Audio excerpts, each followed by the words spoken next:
और अब वक्त है पुस्तक समीक्षा का। वंदना राग का उपन्यास बिसात पर जुगनू कई वजहों से चर्चा में है। पहली वजह तो ये है कि इसका कथानक लगभग 160 वर्षों के कालखंड में फैला हुआ है और इसका विस्तार भारत से लेकर चीन तक है। दूसरे, लेखिका ने कथा शिल्प में भी प्रयोग किया है। इसमें कहानी कभी आगे जाती है, कभी पीछे जाती है। वंदना राग ने इस उपन्यास में एक साथ कई चुनौतियां भी अपने लिए स्वीकार की हैं, मगर वे इन चुनौतियों को पूरा करने में कहां तक कामयाब हुई हैं, इसके बारे में बताने के लिए हमारे साथ जुड़ चुके हैं वरिष्ठ लेखक एवं साहित्यकार प्रोफेसर अपूर्वा नंद।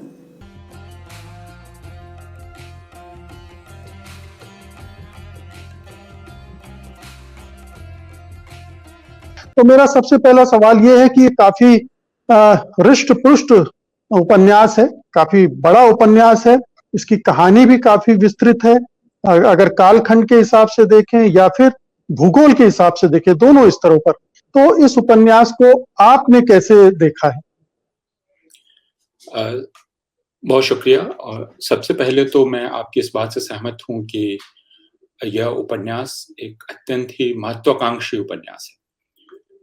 कालखंड के लिहाज से और समय, आप दिक् और काल दोनों के विस्तार के लिहाज से बहुत ही महत्वाकांक्षी है। दूसरे, यह जितनी चिंताओं को छूता है या उठाता है, उनके लिहाज से भी यह बहुत महत्वाकांक्षी है। तो सबसे पहले तो किसी लेखक या उपन्यासकार की इसीलिए प्रशंसा की जानी चाहिए या तारीफ की जानी चाहिए कि उसने इतनी चुनौतियां एक साथ एक कलेवर में एक कृति के उठाने का साहस किया। तो इस साहस के लिए बहुत बधाई दी जानी चाहिए वंदना राग को। यह भारत और चीन दो देशों की कथा है और एक तरह से एक देश दूसरे की तरफ जाता है, दूसरा पहले की तरफ आता है।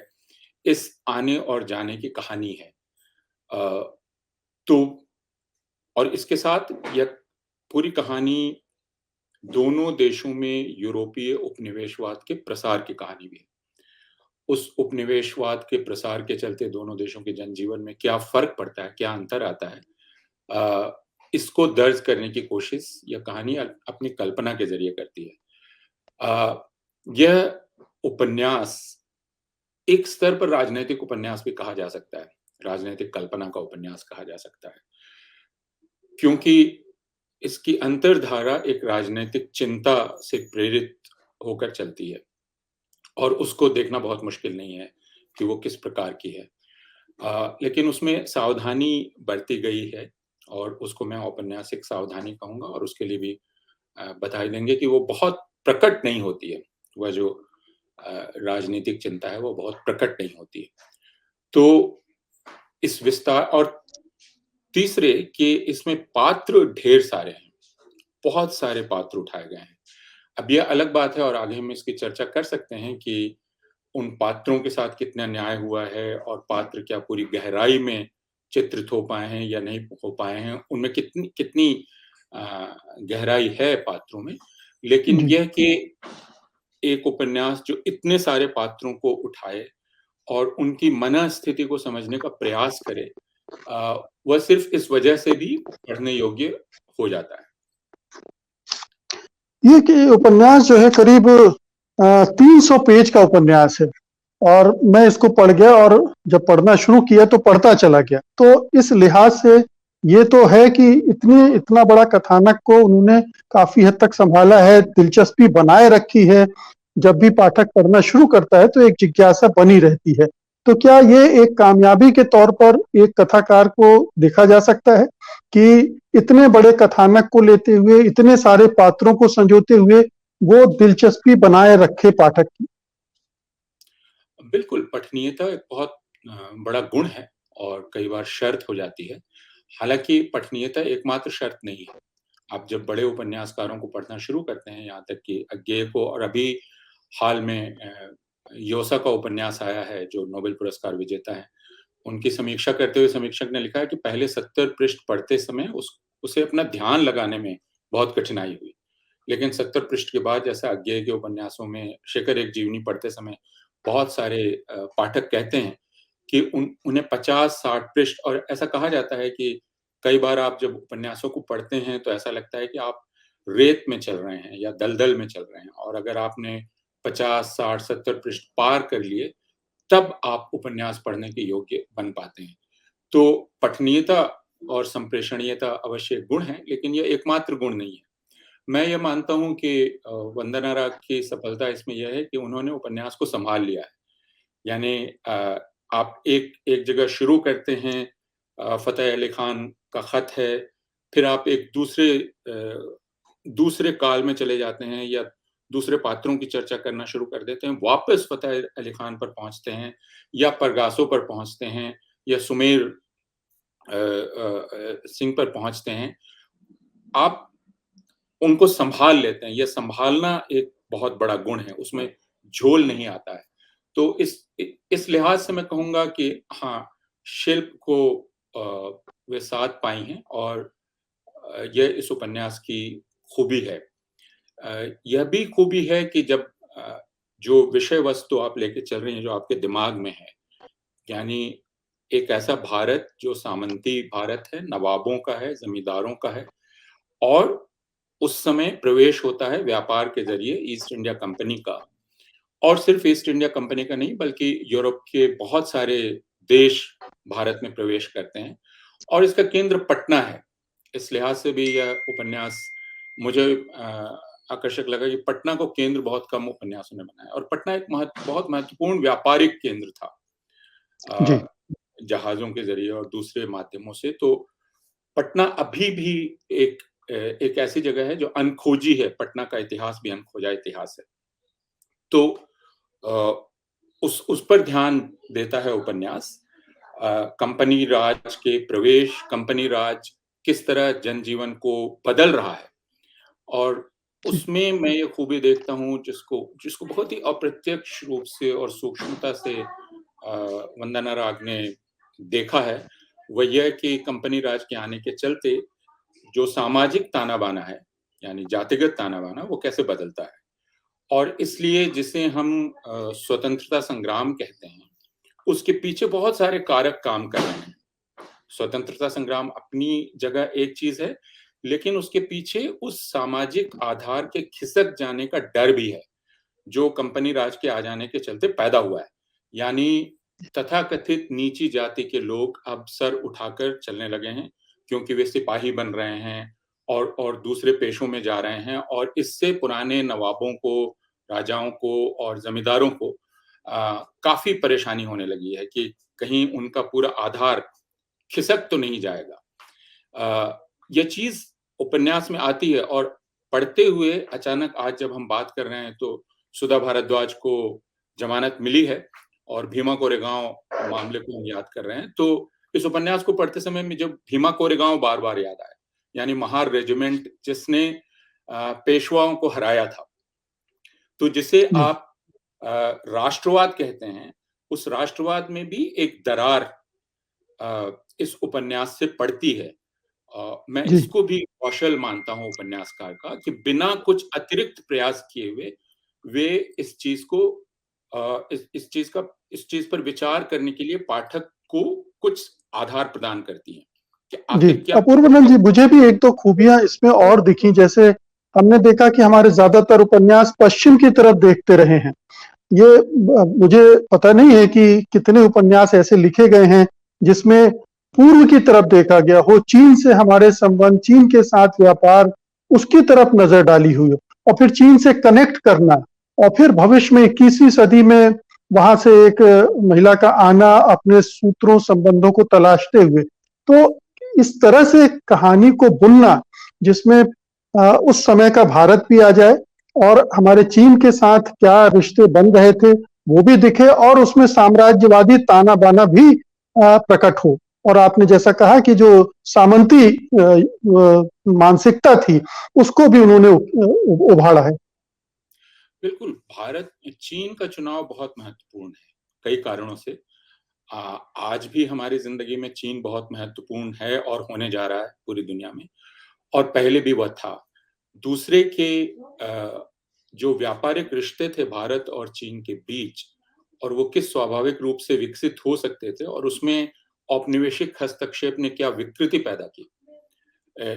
इन दोनों चीजों को यह उपन्यास देखने का प्रयास करता है। कैंटोन का जीवन, चीन का जीवन, अफीम का धीरे-धीरे प्रवेश करा के चीन को कैसे आपने पूरी तरह से पंगु बना दिया और उसको अधीन कर लिया।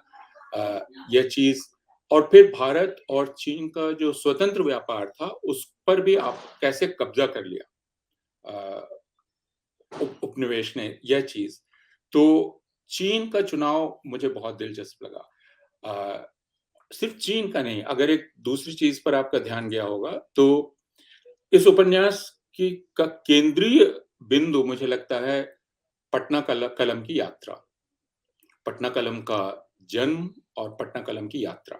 उपन्यास शुरू होता है एक चीनी शोधार्थी के भारत आने से, और वह चीनी शोधार्थी जिस खोज में आई है उसको लेकर एक रहस्य बना हुआ है। अंत तक वह रहस्य उपन्यासकार बना के रखती हैं, उसका अनुमान आप बीच में कर सकते हैं कि वह क्या खोज रही है, लेकिन वह एक चित्र से मिलता जुलता चित्र खोजने भारतवर्ष में आई है, जो चित्र चीन में है और जिसकी अनुकृति भारतवर्ष में होगी ऐसा वह जानती है, और आखिरकार उपन्यास के अंत में वह चित्र मिल जाता है।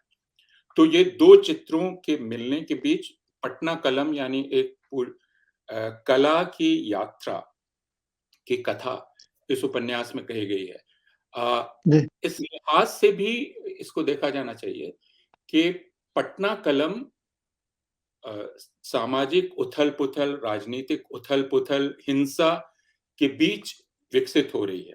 तो शंकरलाल और मुसव्विर खाना, खदीजा बेगम और खदीजा बेगम जैसे इसके बीच में हैं, लेकिन उनकी एक स्वायत्त दुनिया है, वे उससे कटे हुए हैं। कटे हुए मैं नहीं कहूंगा, लेकिन वो जैसे कला की दुनिया में रमे हुए हैं। तो कला का समाज से क्या रिश्ता हो सकता है, कला का बाहरी राजनीतिक जीवन से क्या रिश्ता हो सकता है, पटना कलम कैसे साधारण जीवन को चित्रित कर रही थी और एक प्रकार की यथार्थवादी कला थी, उसमें कैसे सबका प्रवेश था। तो बावजूद इसके कि शंकरलाल का मुसव्विर खाना है, लेकिन उसमें विलियम स्टोन का भी प्रवेश है। विलियम स्टोन भी उनका शागिर्द हो सकता है और कलाकार हो सकता है, रुकनुद्दीन उसका दोस्त हो सकता है। और कला ने एक तरह से उपन्यासकार को एक मौका भी दे दिया है कि उसके माध्यम से कुछ वो तथाकथित असुविधाजनक बातें भी कर सकती हैं, जैसे रुकनुद्दीन और विलियम स्टोन के बीच का रिश्ता, जैसे खदीजा बेगम और शंकरलाल के बीच का रिश्ता, एक मुसलमान और एक हिंदू के बीच का रिश्ता। तो इन पर, या फिर रुकनुद्दीन और ने जिस तरह विलियम स्टोन को मारा, आप अगर उस पूरी हत्या को देखेंगे तो मैं कुछ देर तक उसे लेकर सोचता रहा। हालांकि उसमें कोई बहुत तनाव पैदा नहीं होता और ये एक कमी है इस उपन्यास की बाकी जगहों पर भी, लेकिन रुकनुद्दीन उसे एक अतार्किक वजह से मार डालता है, जिसको आप राष्ट्रवादी अतार्किकता कह सकते हैं, जिससे वो मार डालता है। और जो विलियम स्टोन के प्रति जो उसका प्रेम है, उस पर वह राष्ट्रवादी अतार्किकता हावी हो जाती है। और उसके चलते वह एक पागल के रूप में भी दिखलाई पड़ता है, रुकनुद्दीन एक पागल आशिक के रूप में दिखलाई पड़ता है। तो यह जो पटना कलम, कला, उसके बीच बढ़ते हुए रिश्ते, यह सब कुछ इस उपन्यास का एक ऐसा हिस्सा है जिस पर भी हमारा ध्यान जाता है और जाना चाहिए। जी, अपूर्वानंद जी, समय बहुत सीमित है, इसलिए जी, कला को विषय बनाने वाले हिंदी के उपन्यास बहुत कम हैं। इस उपन्यास में भी उसका विस्तार और हो सकता था अगर उपन्यासकार ने जितनी चीजों को उठा लिया, उनमें से कुछ चीजों से वो अपने आप को बचा सकती हैं, लेकिन यह फिर उनका चुनाव। जी, समय बहुत सीमित है। मैं चाहूंगा कि एक तो इसके शिल्प पर आप थोड़ी छोटी टिप्पणी करें और एक इसकी भाषा पर, क्योंकि लेखिका ने दोनों तरह से भाषा का इस्तेमाल करना चाहा है। जहां पर उर्दू की जरूरत है उस तरह से उन्होंने उर्दू भाषा का उपयोग किया है, तो वो उसमें कितनी कामयाब रही है। और दूसरा, शिल्प के मामले में एक पाठक के लिहाज से थोड़ा बाधा तो पैदा होती है पढ़ते समय, थोड़ा उसे बहुत चैतन्य रहना पड़ता है कि मैं कहाँ था, कहाँ चला गया, अब क्या आ रहा है। जी शिल्प के लिहाज से इसमें कोई बहुत नया प्रयोग नहीं है। इस तरह के प्रयोग हम पहले देख चुके हैं, जिसमें आप अ, कई समयों में या कई कालखंडों में आते-जाते रहते हैं। असल चीज़ है कलाकार साध पाता है कि नहीं उसको, और जैसा मैंने कहा कि उपन्यासकार ने उसको साधा है। पात्र भी एक-दूसरे से जुड़े रहते हैं और उनका क्रम नहीं टूटता है, इसलिए अ, लेकिन आपने भाषा की बात की, और भाषा को लेकर मेरा ध्यान इस पर गया कि इसमें उर्दू का पुट काफ़ी है, बहुत दिया गया है। लेकिन इस भाषा को देखते हुए आम तौर पर अभी हिंदी की कथा भाषा में जो एक प्रवृत्ति दिखलाई पड़ती है, उसकी तरफ मेरा ध्यान गया, और वह यह कि वह एक एक आप उद्धरण चिह्नों में उसको रखें कि वह एक तरह के भावुकतावाद से ग्रस्त भाषा है। एक अत्यंत ही भावुक भाषा का निर्माण किया जा रहा है, और उसको लेकर हमें ज़रूर सोचना चाहिए कि अ, उस भावुकता का अतिरेक जब भाषा में होने लगे और भाषा सख्ती छोड़ने लगे, तब क्या होता है। दूसरा, कि उर्दू का प्रलोभन तो बहुत है, लेकिन उर्दू की प्रकृति अलग है। तो मैं सिर्फ़ इस उपन्यास को पढ़ते हुए भी ये सोच रहा था कि आप जब उर्दू का इस्तेमाल करें, तो उर्दू के की उस प्रकृति को ना भूल जाएँ। मैं ये नहीं कह रहा हूँ कि आप उसमें छूट ना लें, लेकिन सिर्फ़ उर्दू का इस्तेमाल नहीं होना चाहिए, और दूसरे उर्दू का इस्तेमाल सिर्फ़ भाषा को एक तथाकथित रूमानी रंग देने के लिए नहीं होना चाहिए, जिसका जिस तरफ इस उपन्यास की भाषा कई बार झुकी हुई जान पड़ती है। तो एक एक तरह की हल्की रोमानियत, और एक एक एक तरह का हल्कापन, एक तरह की भावुकता इस भाषा में है, और उर्दू की भी जो आम छवि हिंदी के लोगों के दिमाग में बनी हुई है कि जब आपको रोमानियत का पुट देना हो तो आप उर्दू को ले आएँ। तो यह खतरा इस उपन्यास की भाषा को देखते हुए मुझे दिखलाई पड़ा है। जी। यह बात मैं कहना चाहूँगा कि चूँकि उपन्यासकार ने बहुत सारे पात्र उठा लिए हैं, तो अ, पात्रों का तर्क प्रकट नहीं होता है। यानी जो सारे स्त्री पात्र हैं वो बहुत बहादुर हैं। क्यों? बहादुरी तक की यात्रा क्या है उनकी? कैसे वो बहादुर हो गई? और बहुत सारे संयोग घटित होते हैं इस उपन्यास में। तो आप चरित्रों को सिर्फ़ संयोग से नहीं बना सकते। उनका तर्क उपन्यास के भीतर मौजूद होना चाहिए। उसकी कमी मुझे इसमें दिखलाई पड़ी कि आपको ये मान लेना है, उपन्यासकार ये कह रहा है कि यह मेरी पात्र बहादुर है, परगासो बहादुर है।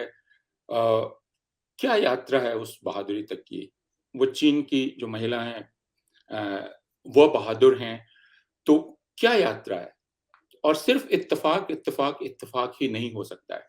हम ये जानते हैं कि हम सब लोगों के जीवन भी इत्तेफ़ाकों की ही कड़ियों से बने हुए हैं, लेकिन जी।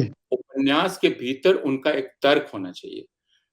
वह चीज़ जी। मैं खोजता रहा और वह मुझे नहीं मिली। फिर भी जैसा मैंने कहा कि मैं आखिर में उपन्यासकार को बहुत बधाई देना चाहूँगा, इस बड़ी चुनौती को उठाने के लिए। इसमें एक राजनीतिक सदिच्छा है जो आप देख सकते हैं। वह राजनीतिक सदिच्छा है कि सरहदें नहीं होनी चाहिए। कला संभवतः उसका साधन हो सकती है जो सरहदों को बेमानी कर दे। ज्ञान और कला 2 चीज़ें हैं, और जी। राष्ट्र की सरहदें कृत्रिम हैं और अप्रासंगिक हो जाती हैं कई बार। तो यह राजनीतिक जी। सदिच्छा भी इस उपन्यास में है, और यह उसका भी उपन्यास है।